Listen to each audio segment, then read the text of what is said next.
Welcome to Kannan info Tamil. நம்ம இன்னைக்கு என்ன டாபிக் பார்க்க போறோம் அப்படின்னா 3 முக்கியமான டிஃபென்ஸ் அப்டேட் இந்த வீடியோல பார்க்க போறோம். முதல் டிஃபென்ஸ் அப்டேட், இந்தியா MRFA திட்டத்தின் கீழ் 114 ஃபைட்டர் ஜெட் விமானங்களை வாங்குவதற்கு திட்டமிட்டிருக்காங்க. இந்த MRFA திட்டத்தை கைப்பற்றுவதற்கு உலகின் முன்னணி விமான தயாரிப்பு நிறுவனங்கள் போட்டி போட்டு வந்துகிட்டு இருக்காங்க. இந்த சூழ்நிலையில ஜெர்மனி இந்தியாவை யூரோஃபைட்டர் டைபூன் விமானத்தை வாங்க வைப்பதற்கு கடுமையா முயற்சி செய்யறாங்க. யூரோஃபைட்டர் டைபூன் விமானத்தை இந்தியா வாங்கலாமா? யூரோஃபைட்டர் விமானத்தோட செயல்திறன் மற்றும் சிறப்பு அம்சங்கள் என்ன? ஜெர்மனி இப்படி யூரோஃபைட்டர் டைபூன் விமானத்தை இந்தியாவை வாங்க வைக்க முயல்வது MRFA கான்ட்ராக்ட இந்தியா செயல்படுத்தும் பொழுது இந்தியாவுக்கு ஒரு மிகப்பெரிய அட்வான்டேஜ் கொடுக்கும் அப்படின்னு சொல்றாங்க. அது என்ன விஷயம்? யூரோஃபைட்டர் டைபூன் விமானத்தை இந்தியா வாங்கினா இந்தியாவுக்கு கிடைக்கக்கூடிய சாதக பாதகங்கள் என்ன அப்படிங்கிறது குறித்து பார்க்கலாம். இரண்டாவது அப்டேட், இந்தியாவிடமிருந்து 8 முதல் 12 ஃபைட்டர் ஜெட் விமானங்களை வாங்குவதற்கு ஒரு நாடு முயற்சி செய்து வருவதா செய்திகள் வெளிவந்திருக்கு. இந்த நாடு இந்தியாவிடமிருந்து 8 முதல் 12 ஃபைட்டர் ஜெட் விமானங்களை வாங்க முயற்சி செய்றாங்க. இதன் மூலமா இந்தியன் ஏரோநாட்டிக்கல் செக்டாருக்கு கிடைக்கக்கூடிய நன்மைகள் என்ன அப்படிங்கிறது குறித்து பார்க்கலாம். மூன்றாவது அப்டேட், இந்திய விமானப்படையில் பயன்பாட்டில் உள்ள Su-30 MKI போர் விமானத்துல இருந்து ஒரு ரஷ்ய ஆயுதத்தை நீக்கிட்டு மிகவும் சக்தி வாய்ந்த ஒரு ஐரோப்பிய தயாரிப்பு ஆயுதத்தை இந்திய விமானப்படை இணைச்சிருப்பதா செய்திகள் வெளிவந்திருக்கு. இந்தியா என்ன ஐரோப்பிய தயாரிப்பு ஆயுதத்தை இணைச்சிருக்காங்க, அது எப்படி ரஷ்ய தயாரிப்பு ஆயுதத்தோட சிறந்ததா இருக்குது அப்படிங்கிறது குறித்து நம்ம டீடைலா இந்த வீடியோல பார்க்கலாம். சமீபத்துல ஜெர்மன் சான்சலர் ஓலாஃப் ஸ்கால்ஸ் இந்தியாவுக்கு சுற்றுப்பயணம் வந்திருந்தாரு. இந்த சுற்றுப்பயணத்தின் போது இந்தியா மற்றும் ஜெர்மனிக்கு இடையே பல முக்கியமான ஒப்பந்தங்கள் கையெழுத்திடப்பட்டது. இந்த சூழ்நிலையில ஜெர்மன் சான்சலர் இந்தியா தன்னுடைய MRFA திட்டத்தின் கீழ் யூரோஃபைட்டர் டைபூன் விமானங்களை வாங்கணும் அப்படின்னு கோரிக்கை வச்சிருக்காரு. அது மட்டும் இல்லாம யூரோஃபைட்டர் டைபூன் விமானங்களை இந்தியால தயாரிப்பது குறித்தும் அவர் பேச்சுவார்த்தை நடத்தி இருக்காரு. சில வருடங்களுக்கு முன்னாடி இந்தியா 36 ஃபைட்டர் ஜெட் விமானங்களை வாங்குவதற்கு ஒரு கான்ட்ராக்ட வெளியிட்டாங்க.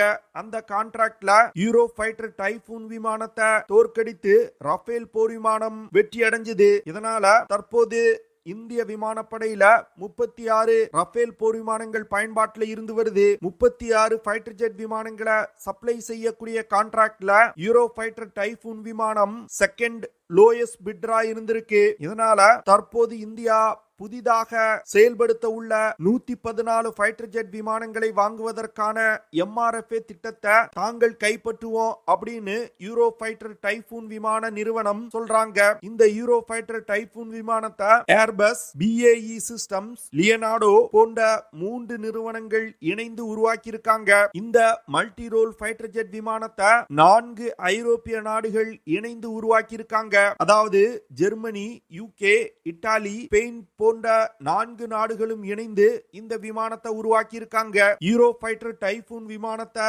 விற்பனை செய்வதற்கு தற்போது UK தான் இந்தியாவுடன் பேச்சுவார்த்தை நடத்தி வந்துகிட்டு இருக்காங்க. இந்த சூழ்நிலையில தான் ஜெர்மனியும் இந்தியா யூரோஃபைட்டர் டைபூன் விமானத்தை வாங்கணும் அப்படின்னு கோரிக்கை வச்சிருக்காங்க.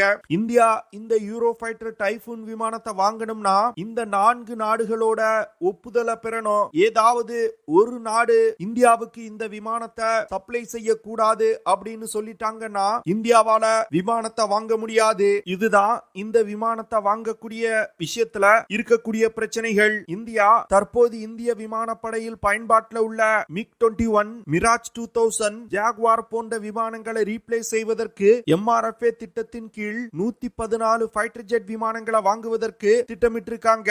114 ஃபைட்டர் ஜெட் விமானங்களை இந்தியாவுக்கு சப்ளை செய்வதற்கு பிரான்ஸ் நாட்டின் டசால்ட் நிறுவனம் ரஃபேல் போர் விமானங்களை இந்தியாவுக்கு ஆஃபர் செஞ்சிருக்காங்க. அமெரிக்காவோட லாக்ஹீட் மார்டின் நிறுவனம் F-21 விமானத்தை இந்தியாவுக்கு ஆஃபர் செஞ்சிருக்காங்க. அமெரிக்காவின் போயிங் நிறுவனம் F-15EX மற்றும் FA-18EF சூப்பர் ஹார்னட் விமானத்தை இந்தியாவுக்கு ஆஃபர் செஞ்சிருக்காங்க. ஸ்வீடன் நாட்டின் சாப் நிறுவனம் கிரிப்பன் விமானத்தை இந்தியாவுக்கு ஆஃபர் செஞ்சிருக்காங்க. அதே போன்றுதான் ஐரோப்பிய நாடுகளால் தயாரிக்கப்பட்ட யூரோஃபைட்டர் டைபூன் விமானத்தையும் MRFA திட்டத்தின் கீழ் இந்தியாவுக்கு ஆஃபர் செஞ்சிருக்காங்க. இந்த யூரோஃபைட்டர் டைபூன் விமானம் உலகின் தலை சிறந்த விமானங்கள்ல ஒன்று. விமானத்தோட செயல்திறனை பார்க்கும் பொழுது யூரோஃபைட்டர் டைபூன் விமானம் ரஃபேல் போர் விமானங்களை விட மிக சிறந்ததா இருக்குது. குறிப்பா சொல்லணும்னா ரஃபேல் போர் விமானங்கள்னால 1900 km/h வேகத்துல பறக்க முடியும். இந்த யூரோஃபைட்டர் டைபூன் விமானத்தினால 2500 km/h வேகத்துல பறக்க முடியும். அது மட்டும் இல்லாம அதிகபட்ச பறத்தல் தூரத்தை பொறுத்த மட்டில் யூரோஃபைட்டர் டைபூன் விமானத்தினால 3790 km தூரம் வரைக்கும் பறக்க முடியும். ரஃபேல் போர் விமானத்தினால 3700 km தூரம் வரைக்கும் பறக்க முடியும். யூரோஃபைட்டர் டைபூன் விமானத்தினால அதிகபட்சமா 55,000 அடி உயரத்துல பறக்க முடியும். ரஃபேல் போர் விமானங்கள்னால 51,900 அடி உயரத்துல பறக்க முடியும். யூரோஃபைட்டர் டைபூன் விமானத்தினால 9,000 கிலோகிராம் எடை கொண்ட ஆயுதங்களை சுமந்து சென்று தாக்குதல் நடத்த முடியும். ரஃபேல் போர் விமானங்கள்னால 9,500 கிலோகிராம் எடை கொண்ட ஆயுதங்களை சுமந்து சென்று தாக்குதல் நடத்த முடியும். 2 விமானங்கள்ல பயன்படுத்தப்பட்டிருக்க ஆயுதங்களை பொறுத்தமட்டில் ரெண்டுமே ரொம்ப சிமிலரா தான் இருக்குது. இதனால யூரோஃபைட்டர் டைபூன் மற்றும் ரஃபேல் போர் விமானங்களுக்கு இடையே ரொம்ப பெரிய வித்தியாசம் கிடையாது. மேக்ஸிமம் டேக் ஆஃப் வெயிட்ல மட்டும்தான் ரஃபேல் போர் விமானத்திற்கு ஒரு சிறிய அட்வான்டேஜ் இருக்குது. ஆனா இந்தியா தன்னுடைய விமானப்படையின் வலிமையை அதிவேகமா அதிகப்படுத்துவதற்கு முயற்சி செய்து வந்துகிட்டு இருக்காங்க. ஆனா தற்போது ரஃபேல் போர் விமானத்தோட ப்ரொடக்ஷன் ரேட் ரொம்ப குறைவா இருக்குது. இதன் காரணமாக இந்தியா இந்த யூரோஃபைட்டர் டைபூன் விமானத்தை வாங்குவதற்கு வாய்ப்பு இருக்கு. அது மட்டும் இல்லாம யூரோஃபைட்டர் டைபூன் விமான நிறுவனம் இந்தியாவுக்கு ரஃபேல் போர் விமானங்களை விட குறைவான விலையில விமானங்களை ஆஃபர் செய்வதற்கு தற்போது திட்டமிட்டு இருக்காங்க. அது மட்டும் இல்லாம யூரோஃபைட்டர் டைபூன் விமானங்களை இந்தியால தயாரிப்பதற்கும் இந்த நிறுவனம் தற்போது பேச்சுவார்த்தை நடத்தி வந்துகிட்டு இருக்காங்க. இதனால MRFA கான்ட்ராக்ட்ல ரஃபேல் போர் விமானத்திற்கு இந்த முறை யூரோஃபைட்டர் டைபூன் விமானம் ஒரு கடுமையான போட்டியா இருக்கும் அப்படின்னு டிஃபென்ஸ் எக்ஸ்பர்ட் சொல்றாங்க. India, UK, Italy, Spain, Germany போன்ற 4 நாடுகளுடனும் தற்போது நல்ல உறவுல இருக்காங்க. அதனால இந்த விமானத்தை யூரோஃபைட்டர் டைபூன் விமானத்தை இந்தியாவுக்கு சப்ளை செய்வதற்கு இந்த நாடுகள் எந்த தடையும் செய்ய மாட்டாங்க. அது மட்டும் இல்லாம ஜெர்மனி யூரோஃபைட்டர் டைபூன் விமானத்தை இந்தியாவை வாங்க வைப்பதன் மூலம் இரு நாடுகளுக்கும் இடையிலான ராணுவ ரீதியிலான உறவை அடுத்த கட்டத்திற்கு எடுத்து செல்வதற்கு முயற்சி செய்றாங்க. அதுவும் யூரோஃபைட்டர் டைபூன் விமானத்தை இந்தியா போன்ற உலகின் 4வது பெரிய விமானப்படையை கொண்ட நாட்டிற்கு ஏற்றுமதி செய்வதன் மூலம் தங்களுடைய பிசினஸ் மிகப்பெரிய அளவுல விரிவுபடுத்த முடியும் அப்படின்னு ஜெர்மனி நினைக்கிறாங்க.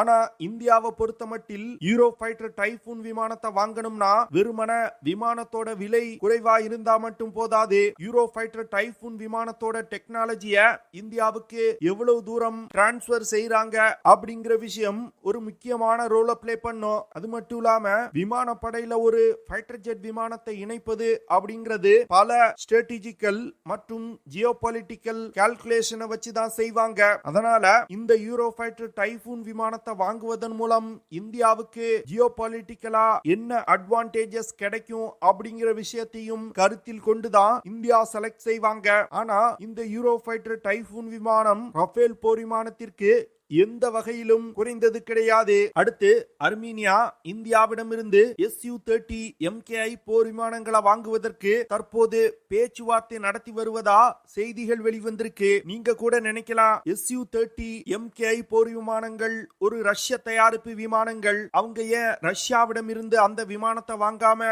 இந்தியாவிடம் இருந்து வாங்குறாங்க அப்படின்னு. இதற்கு காரணம் அர்மீனியா 2019 ரஷ்யாவுடன் Su-30 விமானங்களை வாங்குவதற்கு ஒரு ஒப்பந்தத்துல கையெழுத்திட்டாங்க.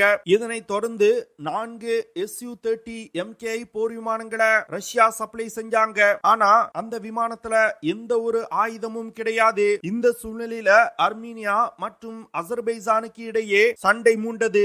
ரஷ்யா சப்ளை செஞ்ச Su-30 SM Falcon C விமானத்துல ஆயுதம் இல்லாததனால அர்மீனியாவால அந்த விமானத்தை சண்டையில பயன்படுத்த முடியல. அர்மீனியா ரஷ்யாவிடம் இருந்து கூடுதலா 12 Su-30 SM விமானங்களை வாங்குவதற்கு ஒரு ஒப்பந்தத்திலையும் கையெழுத்திட்டு இருந்தாங்க. ரஷ்யாவிற்கு 12 விமானங்களை வாங்குவதற்கு 70% பணத்தையும் கொடுத்துட்டாங்க. ஆனா கான்ட்ராக்ட் கையெழுத்திட்டு 5 வருடங்களாகுது. ரஷ்யாவால ஒரு விமானத்தை கூட அர்மீனியாவுக்கு சப்ளை செய்ய முடியல. இந்த விஷயம்தான் தற்போது அர்மீனியாவை மிகப்பெரிய அளவுல கோபப்படுத்தி இருக்கு. ஏன்னா அர்மீனியாவுடைய எதிரி நாடான அசர்பைஜான் தன்னுடைய விமானப்படையை வலிமைப்படுத்துவதற்கு முயற்சி செய்றாங்க. சீனா மற்றும் பாகிஸ்தானிடமிருந்து JF-17 விமானங்களை வாங்குவதற்கு முயற்சி செய்து வந்துகிட்டு இருக்காங்க. இதனால அர்மீனியா ரஷ்ய கான்ட்ராக்ட கேன்சல் செஞ்சுட்டு இந்தியாவிடமிருந்து Su-30 MKI போர் விமானங்களை வாங்குவதற்கு இந்துஸ்தான் ஏரோநாட்டிக்ஸ் லிமிடெட் நிறுவனத்துடன் பேச்சுவார்த்தை நடத்தி வந்துகிட்டு இருக்காங்க.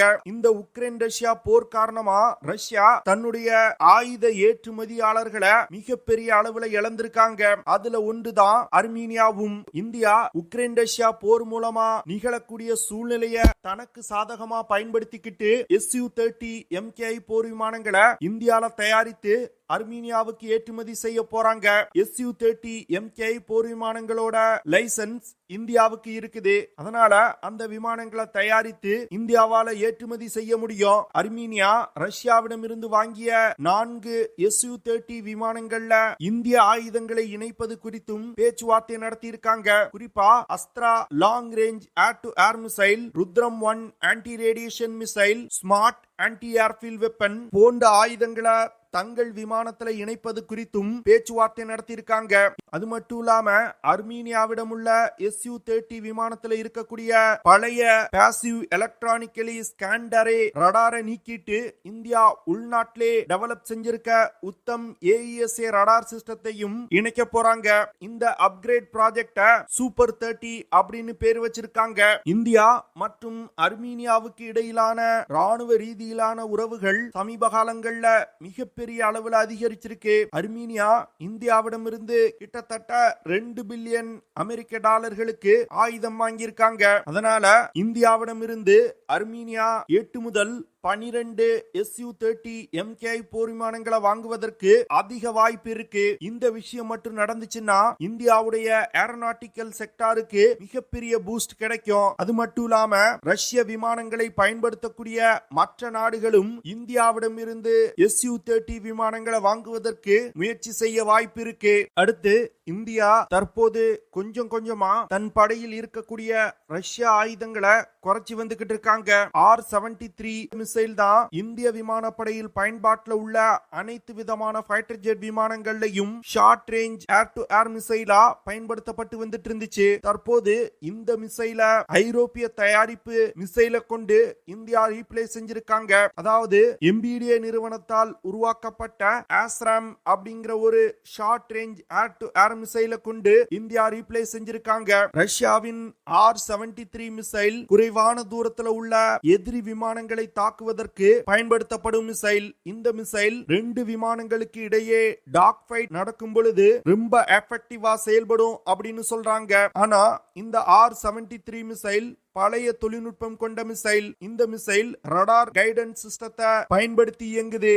இதனால டார்கெட்டை தாக்குவதுல சில சமயம் மிஸ் ஆகலாம். ஆனா தற்போது இந்தியா இணைச்சிருக்க ஆஸ்ட்ரா மிசைல் ஒரு ஹீட் சீக்கிங் மிசைல். இந்த மிசைல் விமானத்துல இருந்து வரக்கூடிய வெப்பத்தை ட்ராக் செஞ்சுட்டு போய் தாக்குதல் நடத்தும். இதனால டார்கெட்டை தாக்கக்கூடிய துல்லியத்தன்மையில ஆஸ்ட்ரா மிசைல் R-73 மிசைலை விட அதிகமா இருக்குது. அது மட்டும் இல்லாம R-73 மிசைல் தோராயமா 30 கிலோமீட்டர் தூரத்துல உள்ள இலக்குகளை தாக்குவதற்கு பயன்படுத்தப்படுது. ஆனா ஆஸ்ட்ரா மிசைல்னால 25 முதல் 50 கிலோமீட்டர் தூரத்துல உள்ள இலக்குகளை தாக்க முடியும். அதாவது விஷுவல் ரேஞ்சில் இருக்கக்கூடிய டார்கெட் தவிர பியாண்ட் விஷுவல் ரேஞ்சில் இருக்கக்கூடிய டார்கெட்டுகளையும் இந்த ஆஸ்ட்ரா மிசைல்னால தாக்கி அழிக்க முடியும். R-73 மிசைல ஒரு விமானத்துல இணைப்பதை விட ஆஸ்ட்ரா மிசைல மிக எளிதா விமானத்துல இணைக்க முடியும். இது போன்ற பல அட்வான்டேஜஸ் இந்த ஆஸ்ட்ரா மிசைல்ல இருக்குது. இதன் காரணமாக தான் தற்போது R-73 மிசைல ரீப்ளேஸ் செஞ்சுட்டு இந்த மிசைல Su-30 MKI போர் விமானத்துல இணைச்சிருக்காங்க. ஓகே ஃப்ரெண்ட்ஸ், நம்ம வீடியோவோட நிறைவு பகுதிக்கு வந்துட்டோம். இதெல்லாம் தான் நான் உங்ககிட்ட ஷேர் பண்ணணும் அப்படின்னு நினைச்ச விஷயங்கள். ஐ ஹோப் நான் ஷேர் பண்ண விஷயங்கள் உங்களுக்கு பிடிச்சிருக்கும்னு நினைக்கிறேன். அப்படி பிடிச்சிருந்துச்சுன்னா ஷேர் பண்ணுங்க, லைக் பண்ணுங்க, கமெண்ட் பண்ணுங்க. மறக்காம நம்ம சேனலுக்கு சப்ஸ்கிரைப் பண்ணுங்க. See you in the next video. Jai Hind.